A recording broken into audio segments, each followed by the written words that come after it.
1, 2, 3. Yo, Ammo Crew! What the fuck?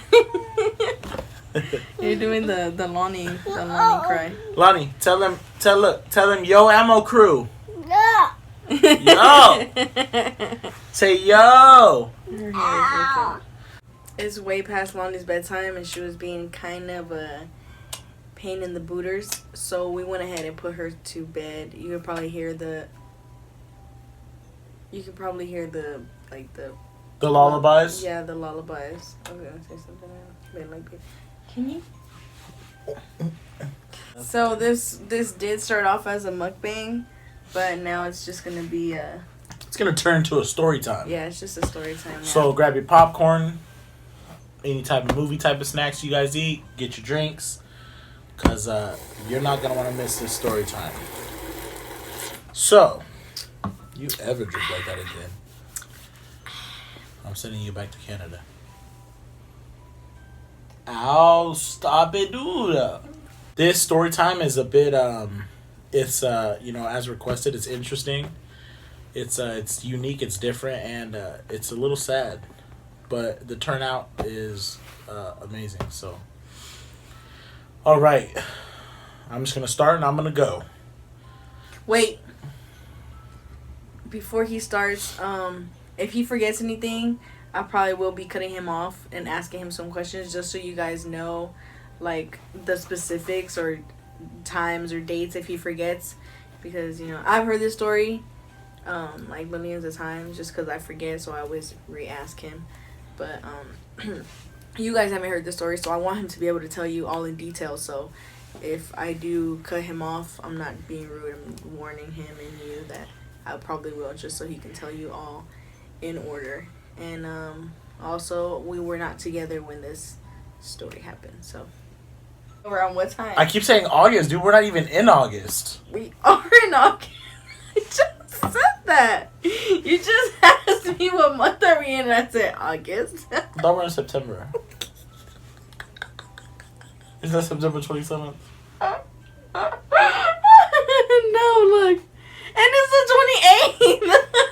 Oh my god, okay, so I'm just all over the place with my time. Excuse me. Wow, that's frustrating. I don't even know what. So what's today? Is today at least Tuesday? And I'm pretty sure you write the date on like 20,000 papers a day. No, I do. Did you write 9/27? I think I did.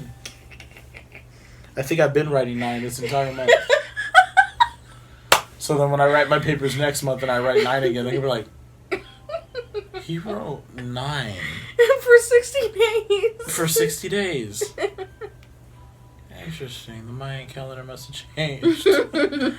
Alright, so this story time happened October 11th at 6:42 p.m. In 2014. Yes, 2014. Bro, aren't I? Wait. I'm about to pee my pants. I don't know why I can't get the damn date straight. It's driving me insane. Okay.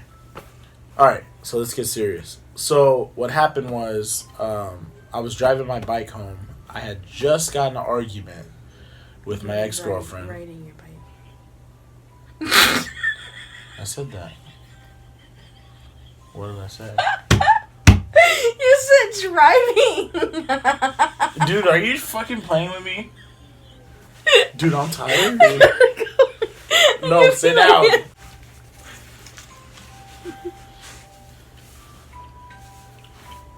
Okay, so how it happened. We're gonna get serious. So I was riding my bike. Bike home from my ex-girlfriend's house. I had just gotten an argument with her, but I wasn't like riding back like crazy or mad or. I just remember that's what happened before this incident. So normally I got to a red light, and how you guys push that button and that little white guy symbol pops up.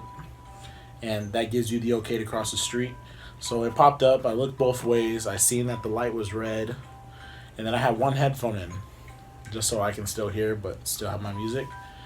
And I started crossing the street, and I pedaled once, and I remember I pedaled the second time, and then halfway through my third pedal, I heard someone scream on my left side, and then from my right, I heard like the tires screeching, and I look, and it's just headlights. Like, it was too late. It was just headlights, and I put my arm out, natural reaction to stop it, and I just remember I got hit, and the car hit me, and I just remember, like, immediately when it hit me, it's like I processed that I was just hit. Like, I knew that I was just hit, and then as I was flying through the air, witnesses, at the end they did say I got 15 feet in the air, which is pretty high from being on the ground.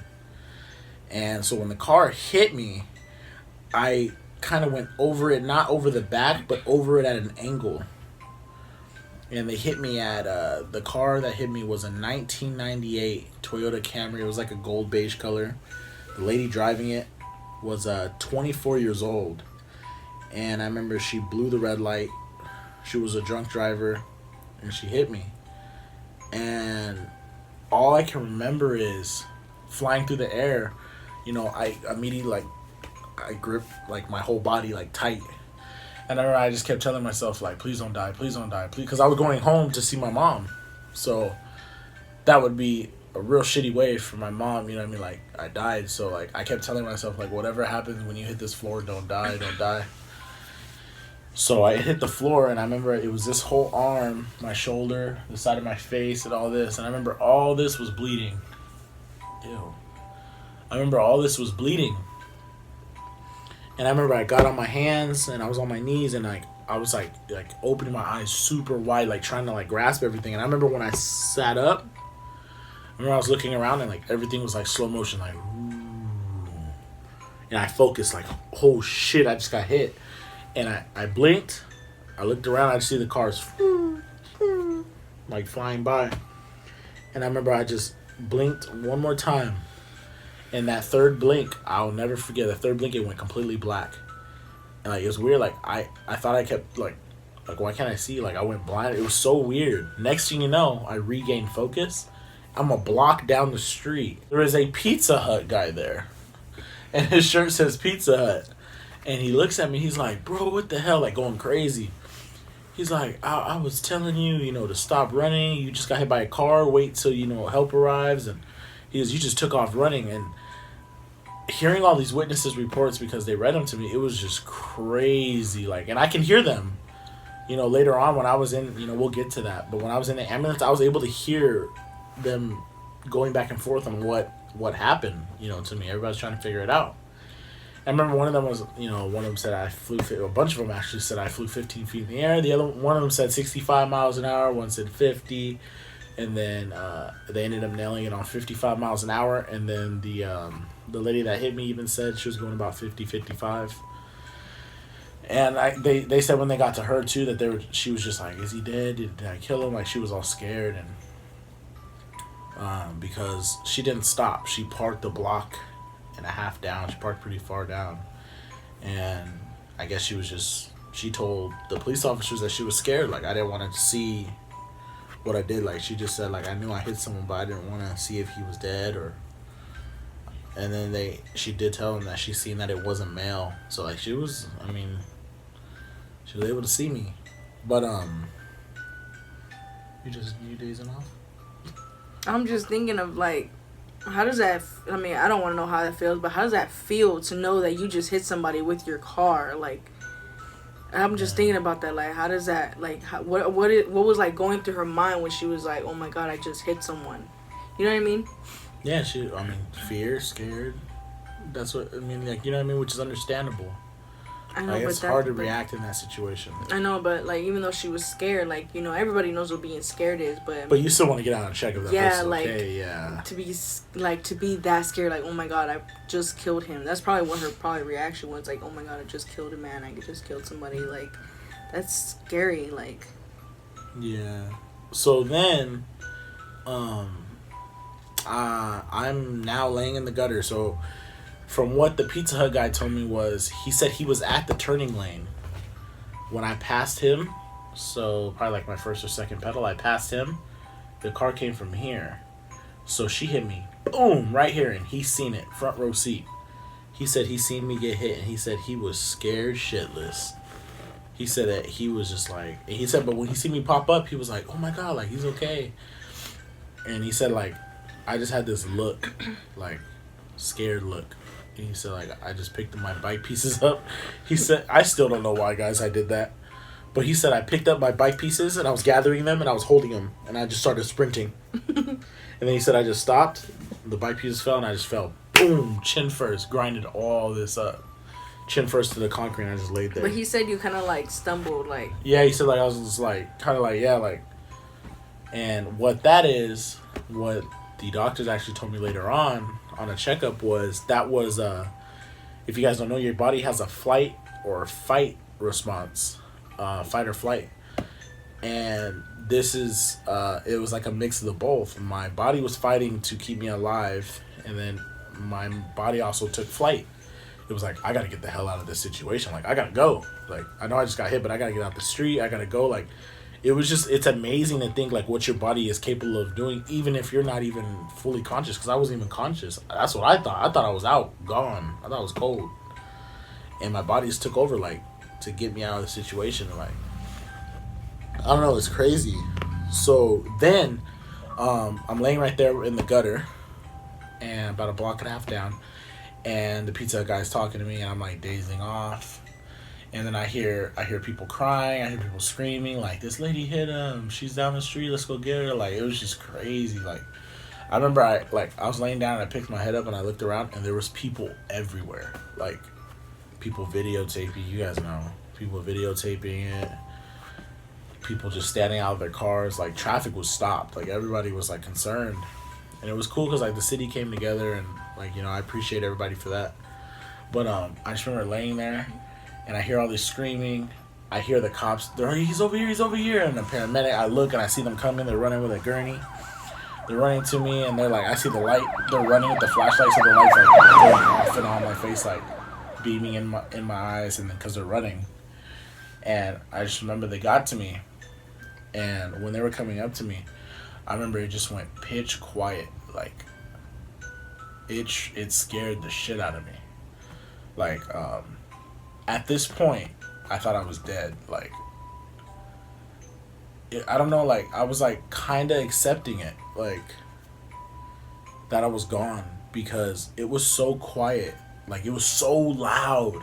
The cars, the people, the running, the metal cleaning sounds, the cars stopping, and it just went quiet, dead silent. And I'm just sitting there, and I'm looking up, and I'm like, I keep telling myself, because I had seen a documentary before this had happened, that they said that when you die fast, you don't know you're dead yet. That, you know, it was an interesting documentary. They say, like, you like walk the earth, and like you try to talk to your family and stuff, but you're not even like really there. Like, you can't process that. And like, it tripped me out, because I was in that moment, and the first thing I thought was like, oh my God, like I didn't even make it home. Like, I died from a freaking car hitting me. So I remember this, like,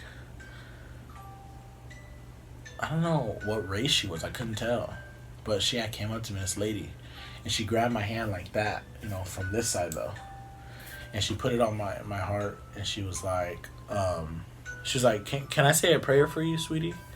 And I was like, yeah. And I remember it didn't even hit me that like how random this was.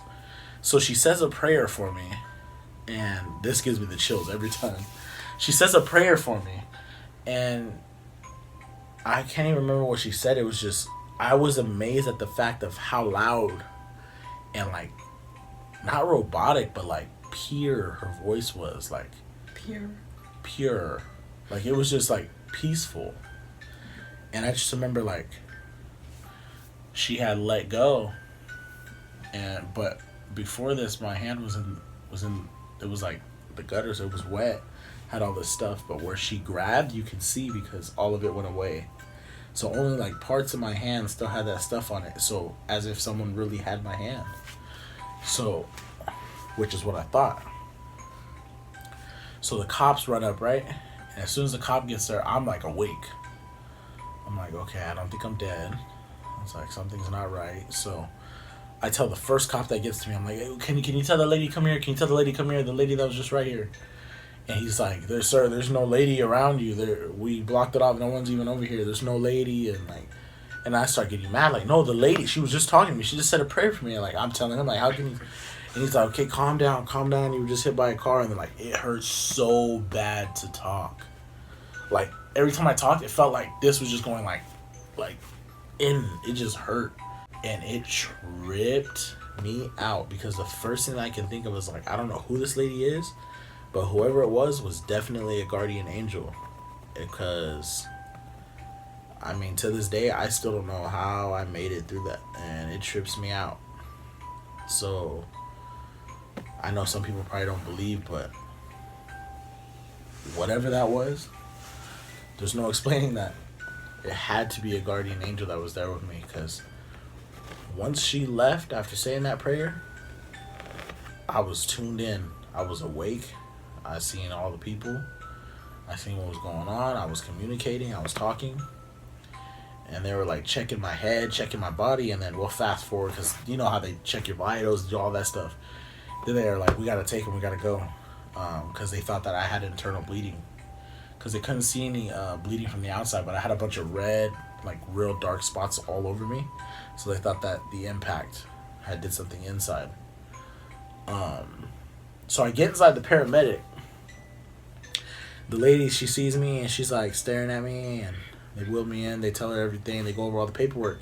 And she closes the door. It's just me and her in there. And she looks at me and she's like, hey, how are you feeling? And I was like, oh, good. Like, it hurt to talk. And she goes, okay, we're going to get you an IV. We're going to make you feel better. She goes, tell me a little bit about what happened. What do you remember? And like, I told her from start to finish, and she's just staring at me. She goes, can I tell you something? And I was like, yeah. She goes, she's like, I've been a paramedic for 8 years, and I am so stunned at the fact that you're not dead. And I told her, I said, well, I don't know that yet. I need some type of confirmation. So she starts laughing, and she goes, how did you just get hit by a car and you're cracking jokes? And it hasn't even been 10 minutes because they got there quick. And then she tells me, how are you cracking jokes, yada, yada. And I tell her, well, I just need some confirmation. So she tells me, I'll tell you what your confirmation is going to be when I put this IV in your arm. Man, was she right. She put that IV in my arm. That damn needle was so thick. She gave me my IV.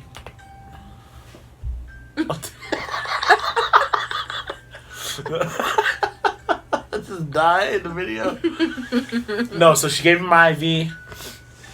We start talking a little more about what happened, and she said that just before she got there, there was a lady that had got opened up her stomach from it was like an old school Corvette that had hit her, and he hit her at 20 miles an hour, and they said that she died like quick. So she was like telling me all these stories about how they picked up bodies. She was going into detail. And she's like, and she goes, you got it. Okay, pick something. What's broken on you? Something's got to be broken. I was like, honestly, if anything's broken, it's got to be my knee or my shoulder. Because my knee got the impact from the car, and my shoulder got the impact when I landed. And that shit hurt. I can't even explain that feeling. I felt it, whether I was asleep or awake. I felt that. Well, yeah, so then she tells me, sir, do you know anybody that has a blue Chrysler 300? I said, my mom, why? Well, she's following us. I said, uh-huh. Like, she's following, because they rushed me to the hospital with sirens on. Like, she's following us. And I was like, that's my mom. And they're like, and I don't think anybody's really worried about it because the cops are following her, but it's not like they're chasing her. I was like, oh, okay. She said they're more like beside her. I was like, well, that's cool then. So then I get there, they wheel me in, got me in my room quick. I like cut the line. They got me in my room, and I remember the doctor came, and he was like, he goes, so before I get started and let anybody in this room, we got to get you undressed. Yeah. So they cut my pants off, cut my underwear off, cut all that off. Then he goes, okay, we got to cut this jersey off. And I just looked at him, and he goes, okay. And I was like, He goes, I can't cut your jersey? I was like, no, my mom got me this jersey. It was custom. And he goes, but I gotta get it off. How am I gonna get it off you? I was like, I have to take it off. He goes, you sure your body's rested now? You think you can do that? I was like, whether I can do it or not, I got to. I can't cut this. My mom got me this. I was like, I'm serious. So he goes, all right. So they sit me up. Oh, my Lord. They sat me up, and it felt like somebody was just beating me with 100 bats. Like, my body was in so much pain from that car. It was just unbearable. And then in the middle of me lifting because it took two people. They lifted my arm up while the other one was taking my shirt off. And boom, my clavicle popped out of place. And then she lays me back down. The doctor's trying to put it back into place. He asked me, has that ever happened before? And I was like, no. And he asked me, he goes, how are you laughing? I was like, I don't know. Where's my mom at? I was ready to go home. And he's like, happy to be alive, huh? I was like, oh yeah, I'm blessed. And then my mom walked in and, man, there went all my smiles. My mom walked in and they crushed her because she thought the worst. She even told me. She thought that her walking in, she was going to walk into one, bad news that I wasn't going to make it, or two, I was already dead. Because my mom worked in, a hospital setting, so she knows, what could possibly happen, especially with internal bleeding, and she thought that was my conclusion when she came in. She thought it was one of those two things. That I was going to die, or I was already dead. So she started crying, and I was trying to keep it together because I know if I start crying, everybody's going to start crying. So I kept it together. I told her, I was like, Mom, I'm alive, like, smile. And she just had no words. She just came, put her head on my chest, and she just cried. She cried for like a good 45 minutes. And then my dad came in,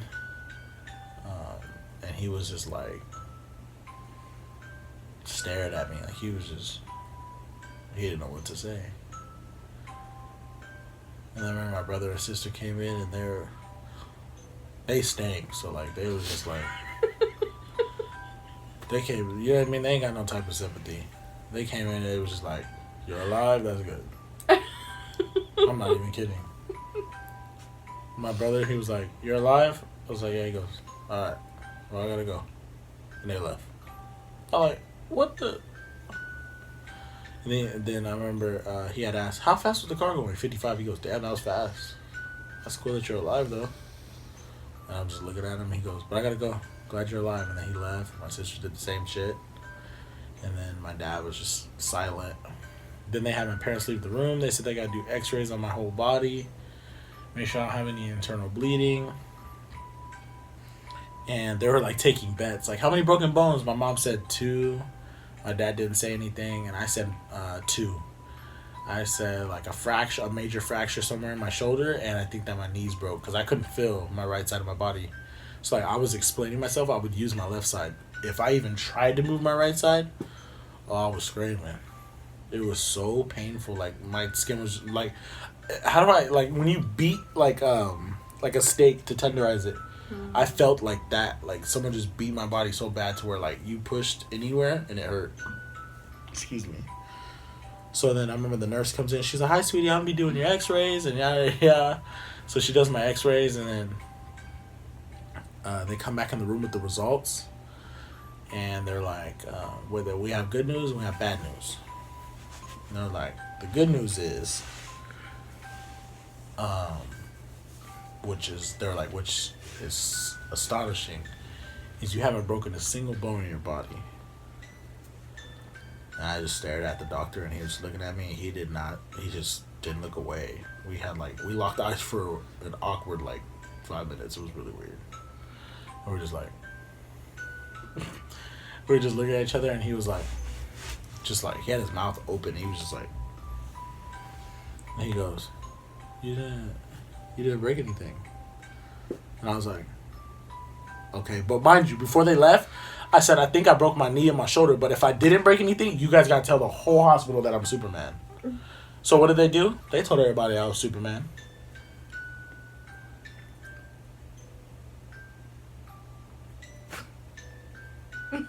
ugly.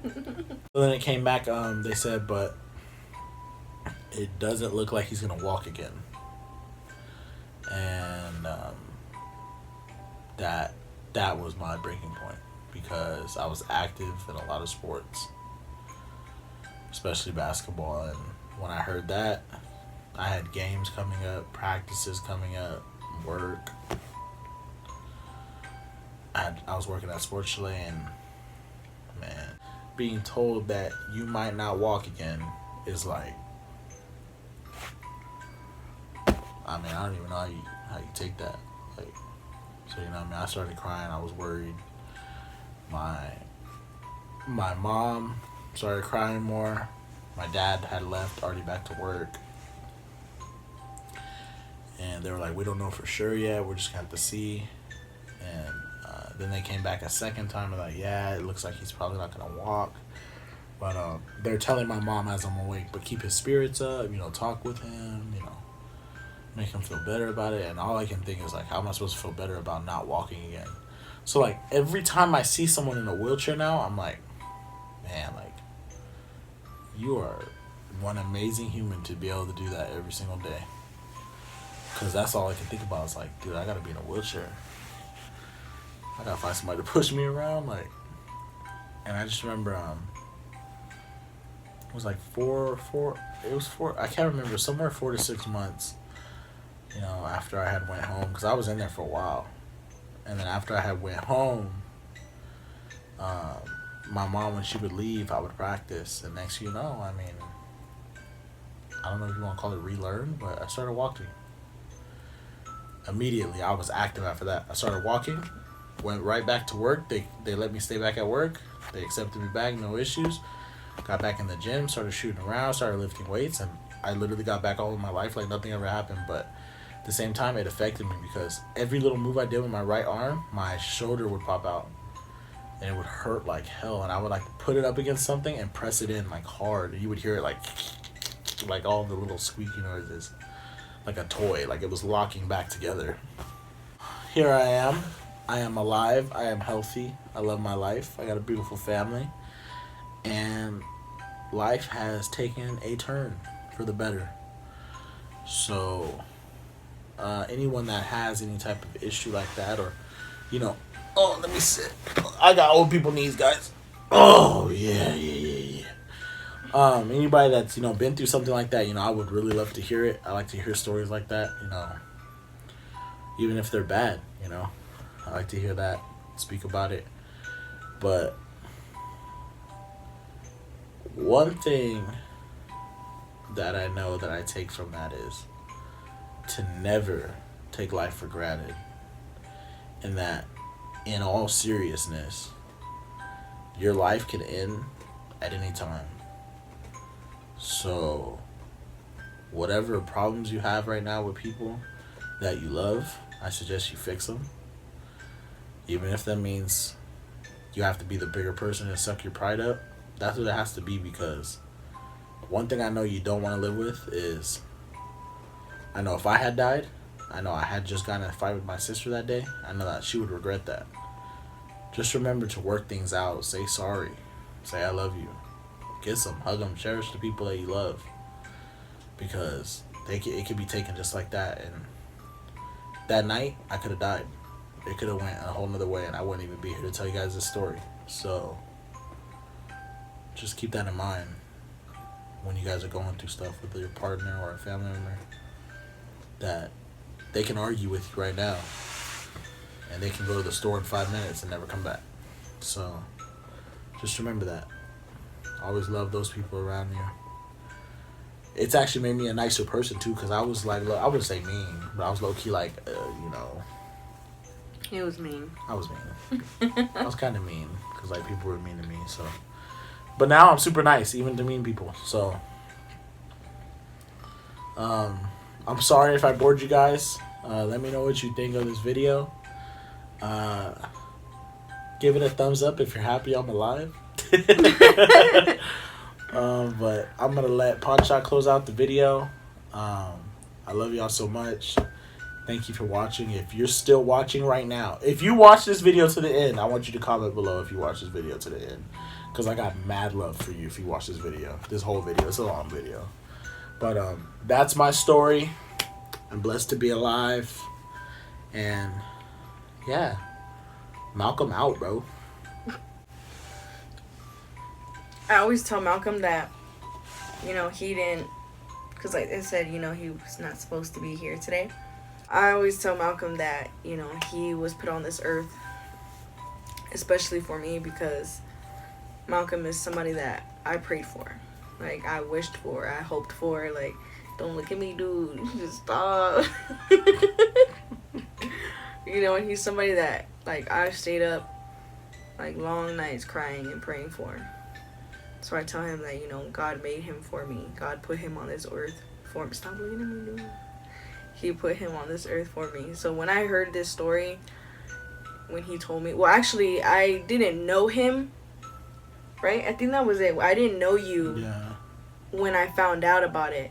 But I think I commented on it because our old friend D, he put like the post, I think, and I had saw it. No, yeah, you did comment on it. And I commented on it and I put like God bless or something. But I didn't know. You said God bless, you'll be in my prayers. Yeah, but I didn't know him like personally. But I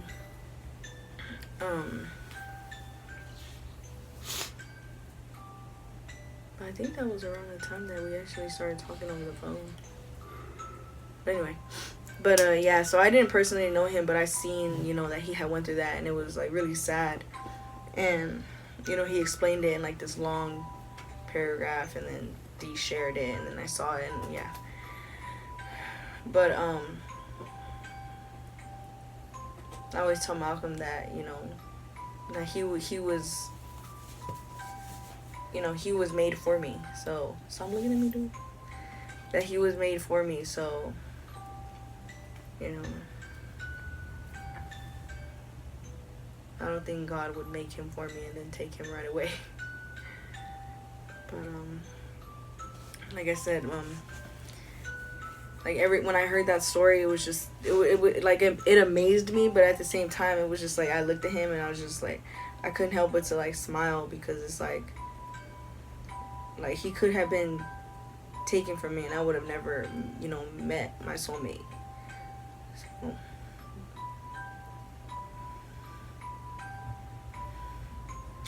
I mean, I guess you could say like I kind of love Malcolm or whatever. No, but he knows every time we talk about this, because we do talk about it a lot. Like, I've heard this story so many times, because she just randomly asked me about it. It's so weird. Yeah, well, I have bad memory, so I randomly ask him things he's already told me like 50 times, so. Yeah. But, and every time we talk about it, he gets the same reaction from me. Like, I start to cry, or, I don't know if y'all saw me, but I was kind of like tearing up. It just didn't fall, but, like, I start to cry and I get really emotional because, like, can you imagine, like, me being here today? Like, I would have never had Lonnie. Like, I would never had him. Like, we would never probably I would have never probably been on YouTube. It just would have been me and Tony, which that's not a bad thing, but I wouldn't have had this much more love in my life.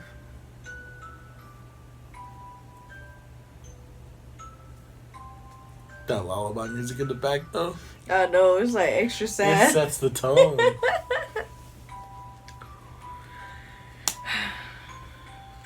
So yeah, guys, with that being said, go ahead and like, comment, share, subscribe. And don't forget to slap that bell icon whenever you want to see the Ammo Crew. And when you do those two things, when you subscribe and turn on your post notifications, comment done so that you can get a post notification shout out. And today's post notification shout out goes to, and I apologize if I'm not saying your name right, is Aviv Jita. Shout out to you, girl. We love you. How you know it's a girl? It's on Instagram. I think it's a girl.